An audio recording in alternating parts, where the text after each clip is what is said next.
Thanks for joining. If you're new, you missed the first hour. It was fantastic. Shame on you. Shame, no, seriously. This is part 2. So in this talk we're looking at is mistaken identity, SAML, OAuth, OIDC, and for those of you who hung out, hey, thanks for staying. Again, my name's Wolfgang, Cisco, Advisory CISO, work with Duo. So 2020 happened, and I had more time in my hands, and as we all did, and so I had a lot of time to get in the lab, and I had a lot of time to get playing, and I started thinking about something. I'm like, you know what? What's interesting is, if you plot out what people do, we connect up, we authenticate, we authorize the user, and then the user does something. It turns out we've got a lot on the front end of that, right? I mean, we can do firewalls and proxies and everything.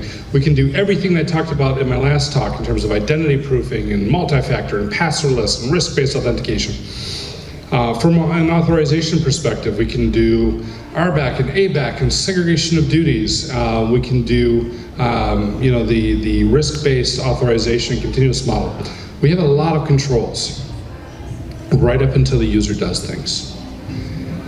And so if you think about this like the principle of least trust, which is, do I trust the user to do something, right into the principle of least privilege, which is, all right, now that I trust you, what can you do in the system? We've got a ton in the beginning, which is what that street cred talk was all about. This talk is the next part. Because I started wondering, what if I had Batman level money? And of course, like all you guys are like, if I had Batman level money, what would I do? I'm sure I would spend it on my security program, right? Probably we'll get the black suit, the cowl, probably chase down the people who did the ransomware and beat them up. There would be some of that. I'd want the cool car. I would want the cool car. If we had Batman level money, we could probably solve all that authentication. If all that was solved, what would happen? And it occurred to me, the line from one of the early Batman movies where Joker was like, without me, without you, there'd be no me. I mucked up the line, sorry about that. Without you, there'd be no me, right? Without Batman, there's no Joker. Without controls, there's no adversaries. And as controls always get better, the adversaries always get better. Phishing is a great example of this. We've had nearly 25 years of phishing, and in the early days, they would put bad stuff in emails. They would, ha-ha, we shall watch your email. They're like, ha-ha, I will put it in a zip file. We're like, no, you won't. I will block all zip files. Like, haha, I will send it in an ISO file. And oh, by the way, now Windows opens those automatically, checkmate. You're like, no, I shall block the ISO files. It is very interesting watching those patterns, because usually about 6 months to 12 months from the time a control becomes available to becomes widely deployed, right in that type of window, the adversaries still keep using the whole technique, and then it passes this threshold. And once it passes that threshold, in this case with the ISO files, once I think the number was 40%, once 40% of the organization was blocking ISO files, they just changed them to IMG files, and Windows still opened them anyways. And they bought them another 2 years of phishing us. This is what jokers do. And this is what controls do. All controls do is they make better criminals. So if we solve for that, where are they gonna go next? They're gonna go here.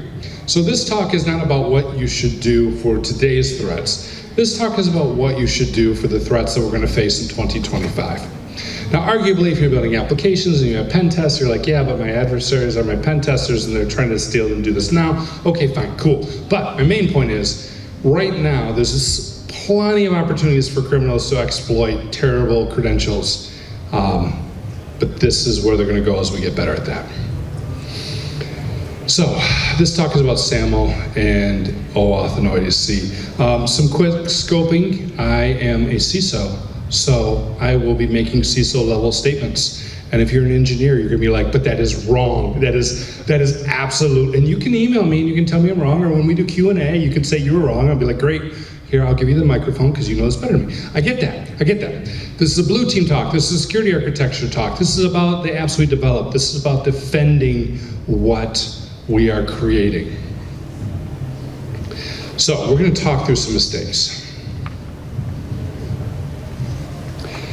And we're going to start with a basic question. Please obviously make sure that we're doing SSO. Please make sure we're federating your identity. Please make sure we're using the strongest possible security in your SaaS applications. If you guys haven't I direct you to SSO tax, which is a whole bunch of people who are charging way too much for SSO. Please give those people grief, because we need to fix this so that we can all do that. However, once we do that, what happens? All right, when we authenticate with SSO, generally, we're authenticating with SAML. SAML as a standard came out in 2005. One of the things I get asked all the time is, Wolf, why hasn't passwordless taken over? It was standardized in 2020. I'm like, well, because things are not SSO yet, and that was standardized in 2025, or 2005. It takes a while for these things to take off. All right, next thing is, it does authentication and authorization, right? Does the least trust and least privilege, all that in one. It relies on XML. Now, why? Well, because XML was really cool in the 2000s, and we put XML everywhere.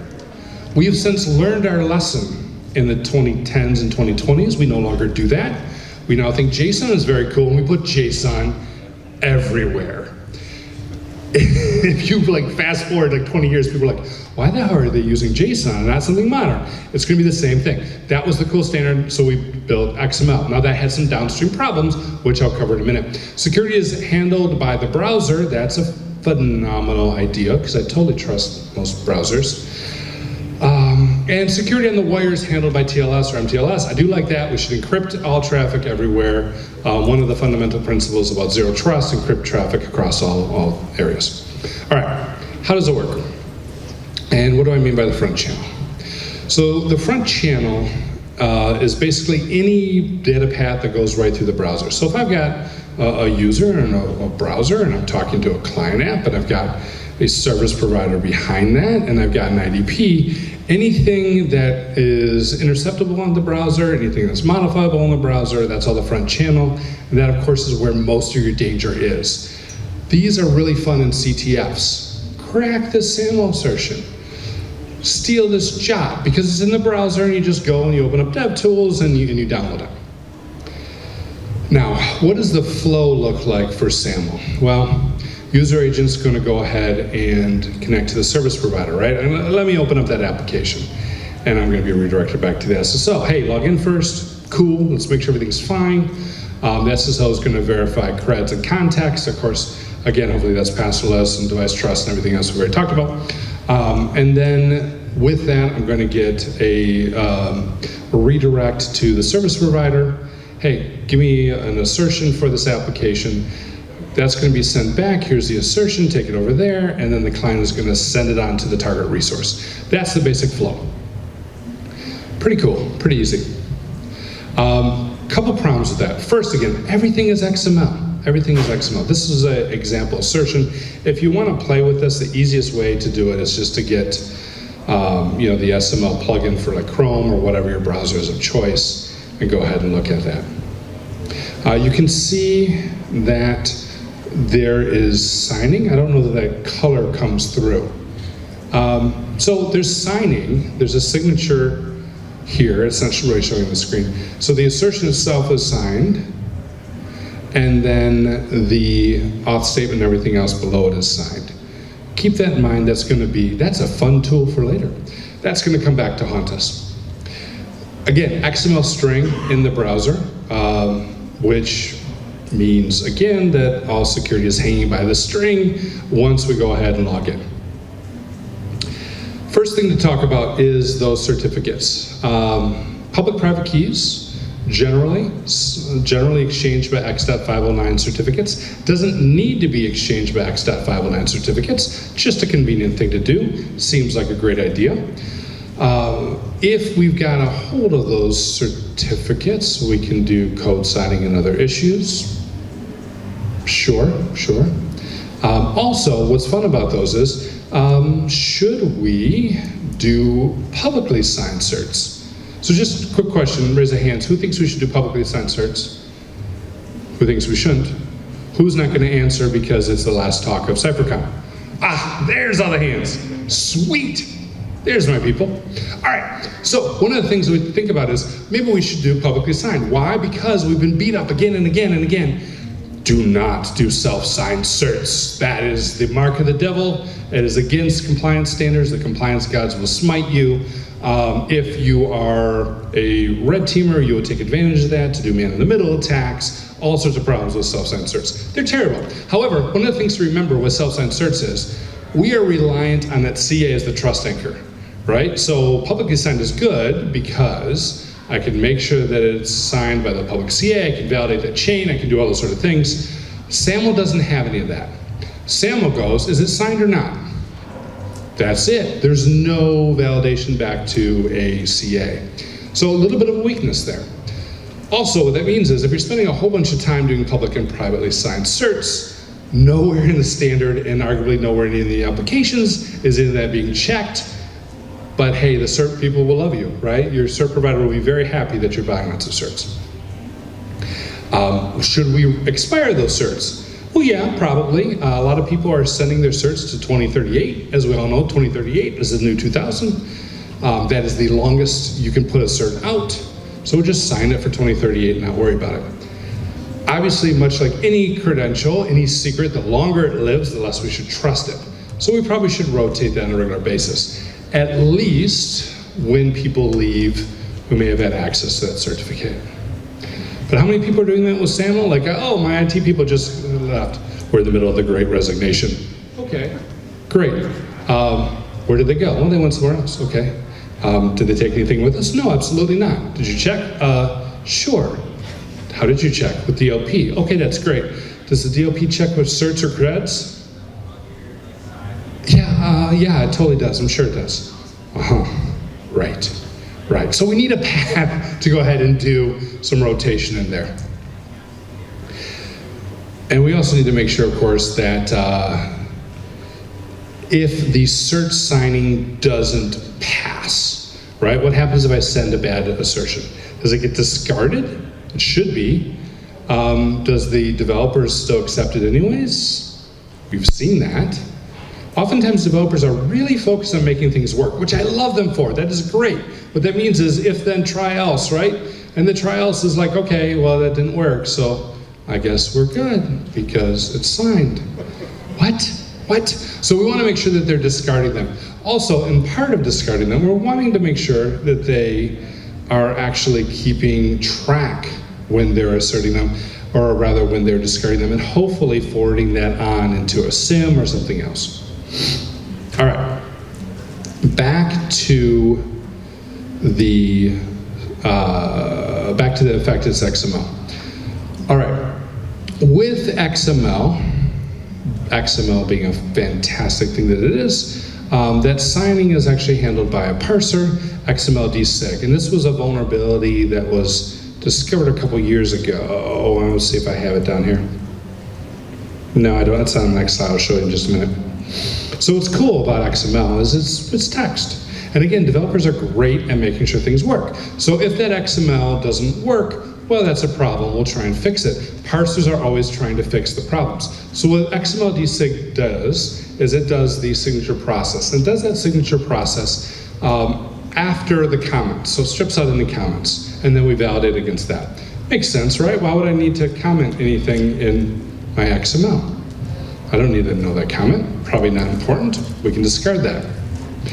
There was a vulnerability in SAML that actually took advantage of that, which was pretty cool. So what you would do is you would authenticate with your evil domain, right? Like wolf@victim.com, that's some org attacker, right? So I've got my attacker, and I've got my assertion, and I've authenticated it. Now once I've got the assertion, I'd modify that and actually comment out the some attacker org. So now I've got wolf@victim.com, and I pass that assertion back in, and the other reads it and validates that. Goes, okay, well, there's a comment here, so I guess we'll discard that.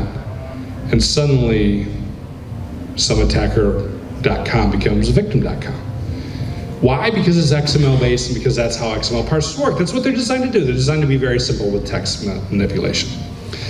So we want to make sure that we are aware of all the different ways that signing can fail.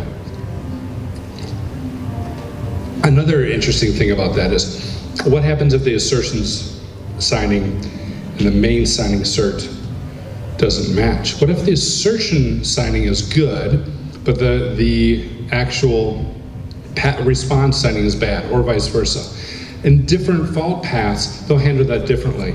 There was an attack against Shibboleth where if the assertion response was good, but the actual signing itself, right, the top signing was good, but the bottom signing was not, what it would do would be like, oh, that's weird.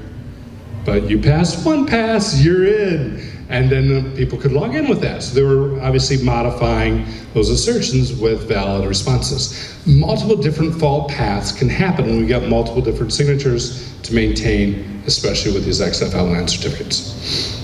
And again, that's assuming that we're doing good cert values, which gets to the golden SAML attack, which is like my favorite of all the attacks.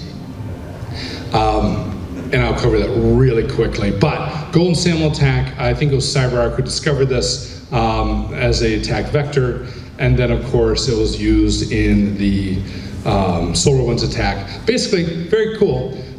Certain SSO sites, maybe like the ones by companies that start with the letter M, allow you to export those certs and don't really have good controls of those. Okay, that probably shouldn't happen, but no one's going to do that. Unless, of course, you have admin credentials. And once you export it and have this cert, what can you do? Well, again, it's just an XML file, so you can just keep printing your own assertions and signing them and logging into everything. So golden SAML ticket is effectively getting a hold of ADFS's cert and then signing all your assertions and having full access to anything that trusts any SAML. I like that. It's good. It's fun. So basically, cert management, kind of important. That is SAML, very, very briefly. There's some links if you want to take a look at that. But that really set the ground for what we faced with OAuth and OIDC, right? There's lots of different mistakes in the SAML protocol that we learned from. Trusting the front channel being one of them, not having good signing mechanisms for the response and assertions, not having checks by the IDP, not rotating keys, and any problems with any compromised XML libraries. All those things tripped us up. So with that, with those mistakes, we're like, hey, cool, let's do it again. And so we started with OAuth 2.0. So OAuth 2.0 published in 2012, several years after SAML, authorization framework only. So originally, OAuth was like, cool, Twitter is fun, no one would ever want to buy it, and also we're going to let people make their own apps on Twitter, and so we want to authorize people to send tweets on our behalf and everything. Very common use case. Or I want to be able to log in from this to that, very common use case. I use if then if this then that, and I want to schedule tweets or schedule messages. So I want to authorize that app, very common use case. The browser's security is sometimes handled in the browser in the front channel. We'll talk about those use cases. Oftentimes not, and security is on the wire again. We're looking at, can the identity be trusted and what can the identity be doing? And this is completely on the authorization side. Oh, and once we're in, we'll talk about identity tokens next, but once we're in, what's being exchanged is an access token. So OpenID Connect comes out next, right? Because people are like, oh, this is great. I'm going to use this for authentication. And they're like, but it wasn't designed for authentication. But that doesn't matter. I'm going to use it. It looks great, but you probably shouldn't. But I'm going to. And then people would do it, and there'd be all sorts of problems. I saw a talk on at GerCon, I think it was 2012 or 13, which was just great. He's like, here are 16 different ways that my team completely owned your OAuth, roll your own authentication product. And that is painfully awesome. So we came up with OpenID Connect. You guys remember OpenID Connect, the old version? This was OIDC 2. 2 was built on top of OAuth and was meant to really handle the authentication side. And really, its whole goal is to exchange identity tokens with flows. I'm going to work through those flows in just a minute. It's very similar to SAML in that we're going to have a series of steps to go ahead and get a token, and then we're going to use that string, we're going to use that token to authenticate, and we're never going to go back and check everything again, because clearly everything is just fine once you log in. All right, identity tokens are used for authentication, issued by a secure token service. They are generally JOTs. I'll show you what that looks like in a minute. Access tokens are used by OAuth to do access requests are generally consumed by an API, and hopefully those are not living to 2038. Hopefully there's some sort of pattern where we're expiring them in a reasonable period of time, so we've got refresh tokens to go ahead and get new identity and access tokens. There's also reference tokens and stateless tokens. If you're used to the old school, like I'm going to put a cookie on, right? That's a reference token, right? I got a token, I'm going to go back and hold all your state in the back end. Stateless tokens, I'm going to hold all the state in the front end on that token. Why? Well, because we want to scale and we're doing everything with ephemeral architecture. So all this dumps back into JOTs, or JSON Web Tokens. Looks something like this: base 64 encoded string. Again, it's JSON because that's exciting. The top header includes what the algorithm is, how it's signed, and then the payload includes a whole bunch of assertions about who I am and what I'm doing and what roles I should have in the system. What's kind of cool is, hey, if I wanted to be admin, I can just, it's a string, I just modify it. Turn it to clear text, why not? So we need some sort of signing mechanism to make sure that we're not just adding roles or modifying it as an adversary. So it supports a couple different algorithms. It supports HMAC and RSA. Obviously, RSA or ECDSA should be the one you use because it's public-private key pair, as opposed to HMAC, which is symmetric. Also supports none. Why? Why not? YOLO. So what can we do here? Well, we can rewrite and invalidate the signature. That's usually what we're doing when we're testing these things out. That seems good. Well, but Wolf, it's now an invalid signature. Yes, see also my point earlier about developers almost never catching that. Here's another one. Maybe they're good. They're like, hey, I'm going to make sure that that token passes signature. Good idea. So I'm going to rewrite and I'm going to set the algorithm to none.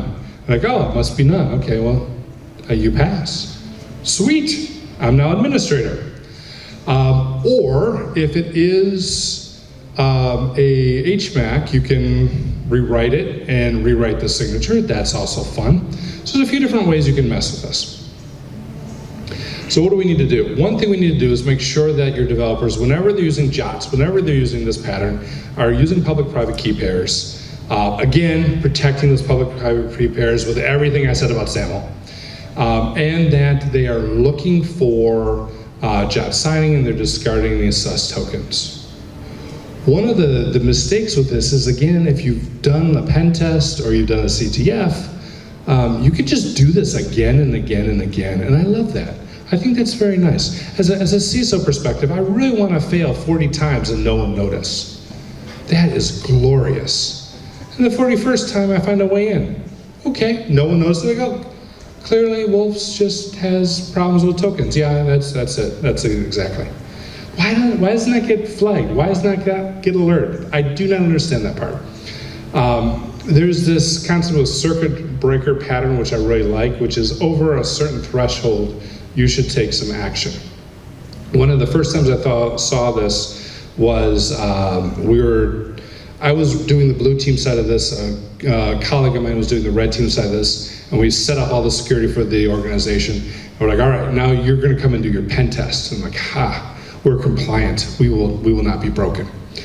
And this poor pen tester kept coming in, and he would just bang his head, bang his head, bang his head. He was trying everything. I'm like, this is great, we are the best ever. Like, yeah, I'm like, that must be all the governance I provided you. Like, yeah, we'll go with that, Wolf. I'm like, no, that's all the controls we talked about, right? Like, no.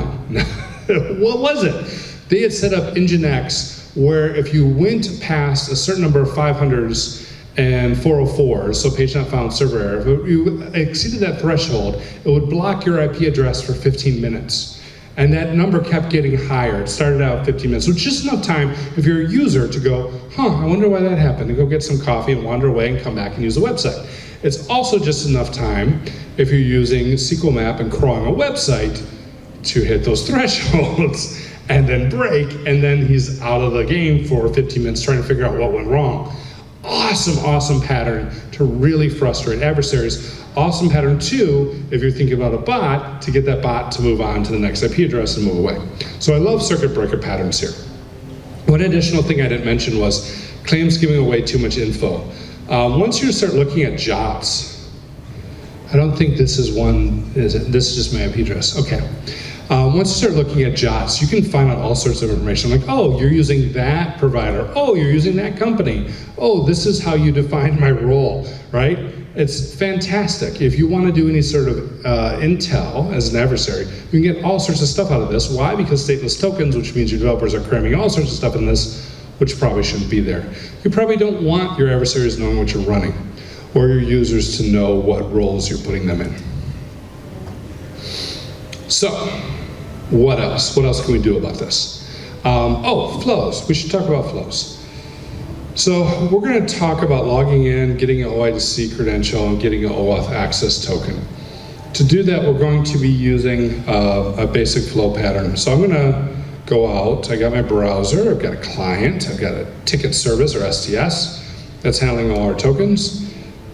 Then I got the resource server that I want to reach to. So let's say that I wanted to allow Zoom to see my Facebook. I don't know why I want to log in all the time through Facebook so people can track me, because that's just what I do. It sounds fun. So I'm going to say, yes, go ahead and do that. And I'm going to get a pushback from it going, hey, wait a minute, who are you? Go ahead and log in. I'm going to be prompted to log in through Facebook. And I'm going to get this prompt, which I'll show you in just a minute. And I'll get a redirect that says, okay, now that you're logged in, take that back to the resource, get my token, and send that token into the API, and then I can go ahead and do the thing. This effectively is called an authorization code grant, because what we're exchanging is authorization code to go ahead and perform these steps. So authorization code grant. I should mention there's a thing called the implicit flow, which is basically that, but all through the front channel, and is terrible. It's one of my, if you want to like go on the Burp Suite, where they got like some of the CTF challenges, it's one of the ones on there, and is breaking the implicit flow. So again, 2020, right? We all didn't have much time, or had too much time. We're in our home labs. I'm doing these labs, and I break it, and I take over a blog. I'm like, yeah! I walk in my office, like, yeah! I'm like, I'm a hacker. And I was like, yeah, that's nice. What'd you do? I'm like, I broke the implicit flow. It's like, following a cookbook, which everyone else could do. I'm like, yes, I did. Because it's that easy, and if I can do it, it's terrible. So, reason I tell you that entire thing is, make sure you inventory your flows, and make sure that your enterprise developers are actually not using implicit flows, are using the authorization code grant, or code grant with Pixie. Make sure they know they have flows, and that they know what they have. If you're like, hey, what flows are you using? And they give you a blank look, we know that we've started down a path. And you can be, Wolf could probably break in, and they'll just cry. They'll just cry at that point. So, start off with that, right? Make sure we're not trusting the front channels we know, and make sure we've got good inventory of those flows. Now, I want to talk a little bit about what happens in that flow with the authorizations. Because I think there's something very interesting in that, and I'm sort of like pointing the way to where I'm going to hit the baseball when it comes to phishing. If you were in my earlier talk, you probably heard me say that FIDO2 has solved phishing forever. I didn't say that. But what I said was, what's interesting about FIDO2 is you can prevent a URL from getting a credential because the protocol itself uses that URL before it exchanges the shared secret. And therefore, the old tricks about, oh, I'm going to send in a weird URL that maybe you'll click on and maybe you'll think, Zoom with 3 letters is what it is. Those old tricks don't work anymore. It's a really cool way to stop that level of phishing. So just remember that. Phishing is now solved. Let's go back to OAuth OIDC. So I go ahead and I've got this request to say, hey, I want Zoom to see my Facebook.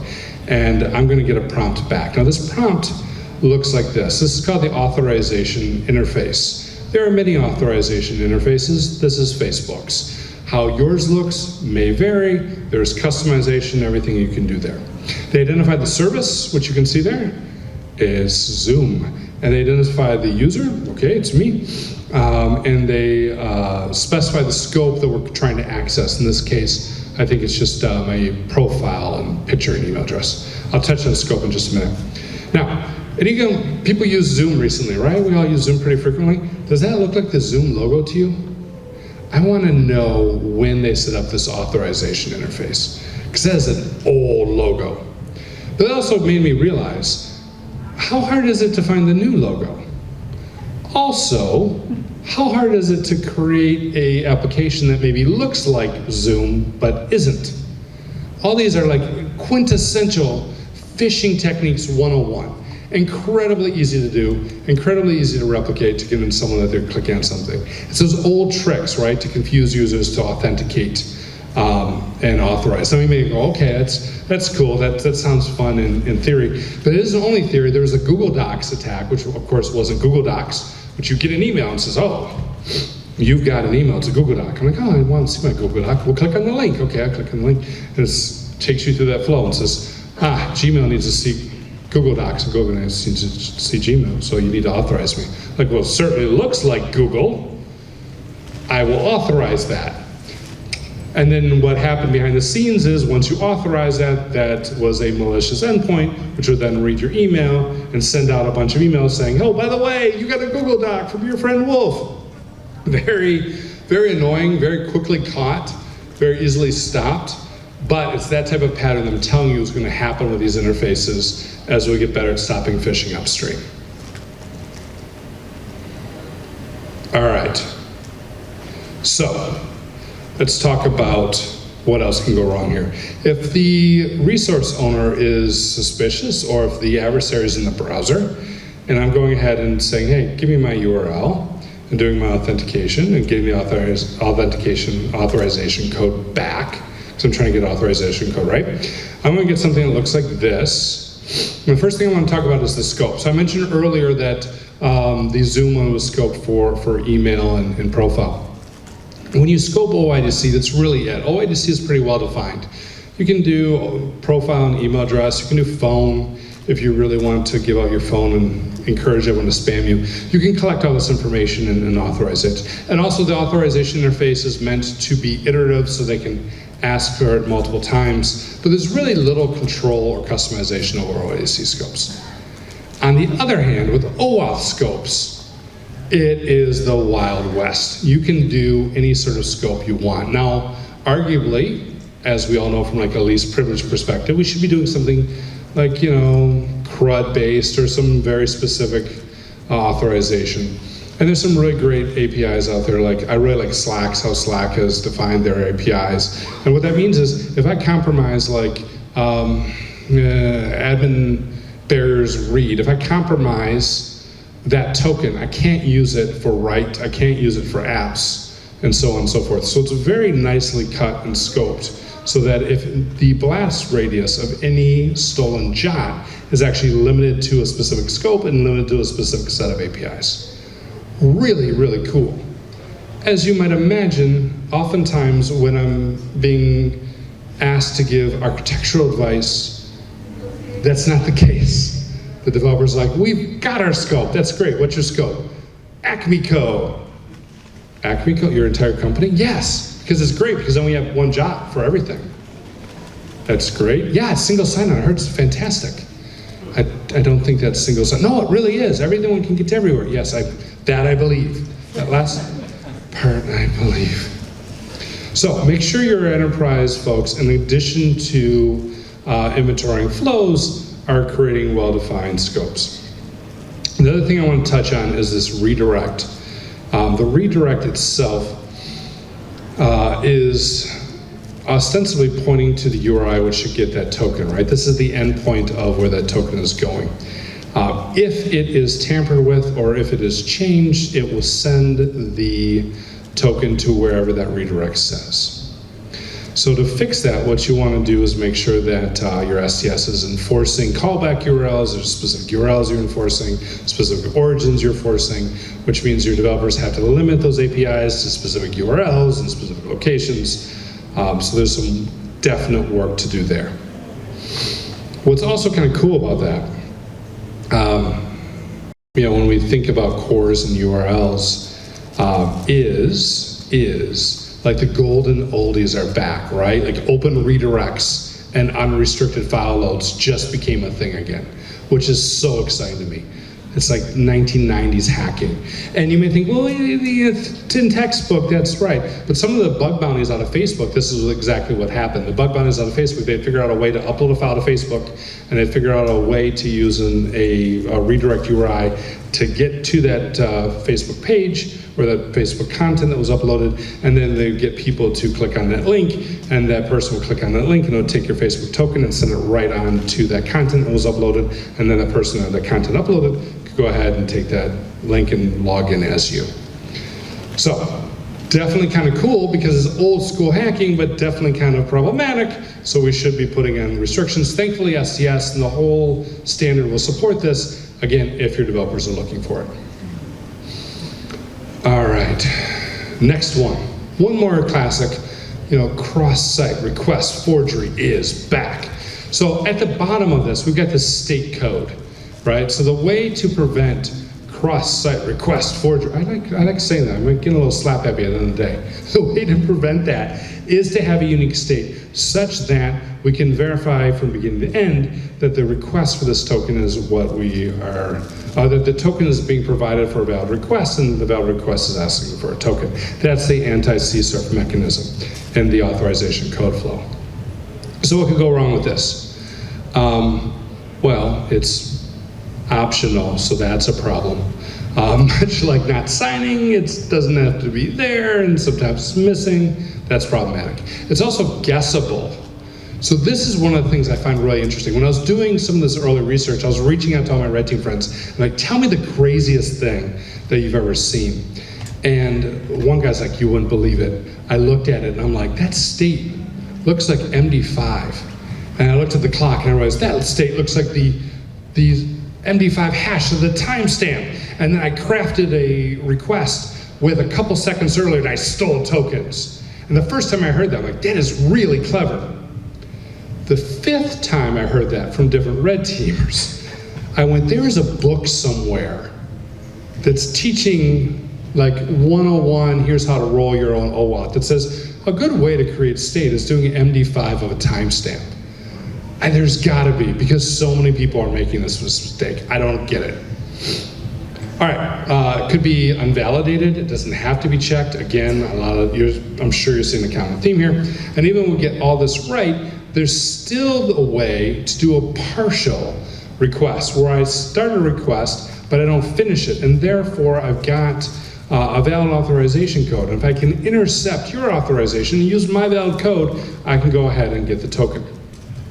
Which is why there's this thing called PKCE. So proof key for code exchange, which does everything we just said, but at this step, the client issues a code challenge and a code verifier, and the code verifier is a random string, the code challenge is a hashed value, so we're hashing that random string. And then it goes through the whole process and passes that code challenge on to the authorization service, so the STS finishes it, and at the very end, it sends back the code verifier. So we're able to verify from the client to the authorization service back and forth that it truly is one communication, hasn't been intercepted, hasn't been modified. Pretty cool technique, just adds a couple steps to the URL. Really good anti-CSRF mechanism, especially if you're using like SHA-256 for that hash. Again, gets the code verified at the end. The whole point of that is make sure your developers are preferably using their authorization code flows with PKCE to minimize that type of threat vector. Again, it's out there, it's been out there for a long time, it's a checkbox. If they have an inventory and if they got other problems, they may not realize that. All right, other mistakes with JOTs. So we talked about not using state, guessable state, we talked about not checking state, we talked about not using PKCE. Another thing I want to talk about is the time side of things. So when we go ahead and request these tokens and we're doing the thing, how long does that token live for? Again, hopefully it's not forever. I call this like the Twinkie design pattern where you just set it for the longest number possible and you hope it never expires. Just everything's fine, just give it a Twinkie. One of the things that's incredibly important to remember is, security is basically about space and time. right? Time is a security property, space is a security property. We want the adversary as far out from you as possible, and we want the adversary to have as little time on target as possible.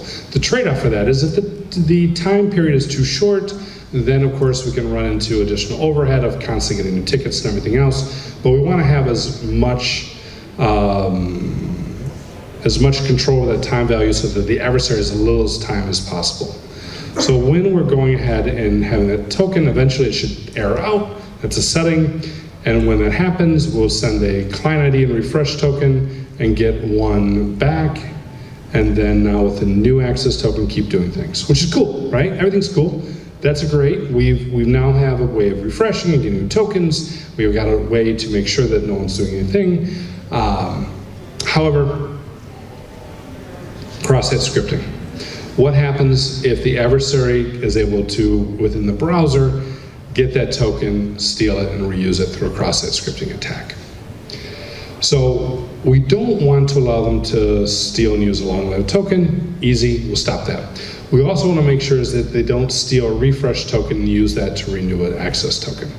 The way to do that is to make sure that our STS is going to invalidate the entire refresh chain on detecting that. So if I do a cross-site scripting to you, and I got your refresh token, oh yeah, both you guys, so it's still both tokens. And I got two of them.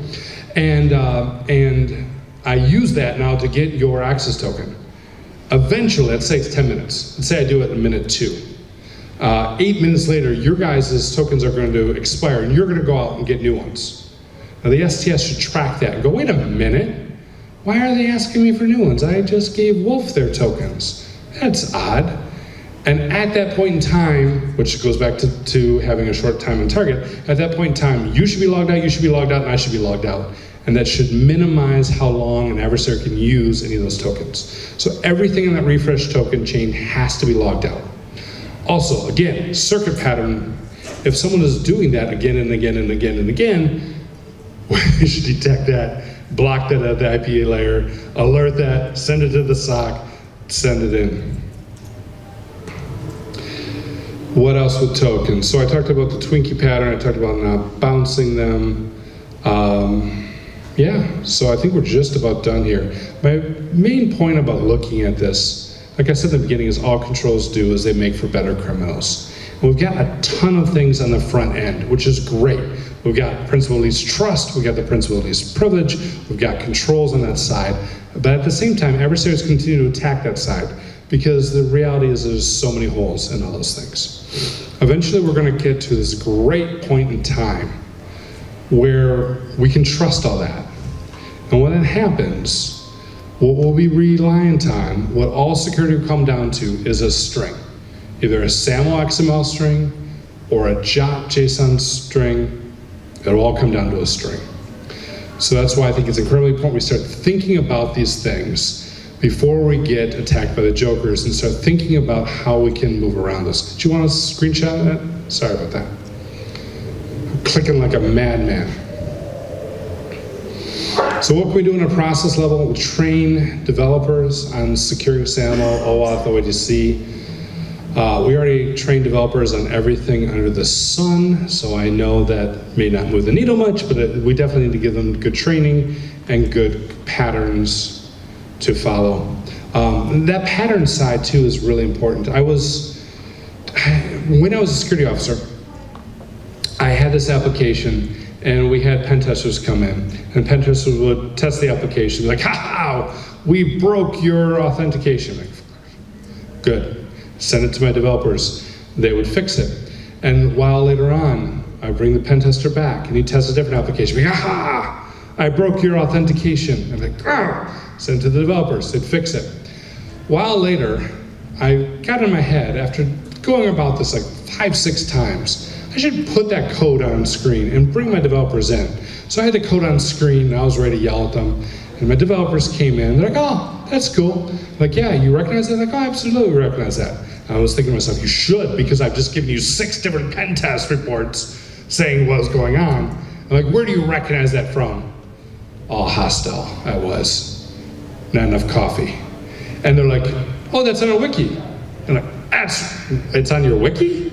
Like, yeah, that's our like template for starting new apps.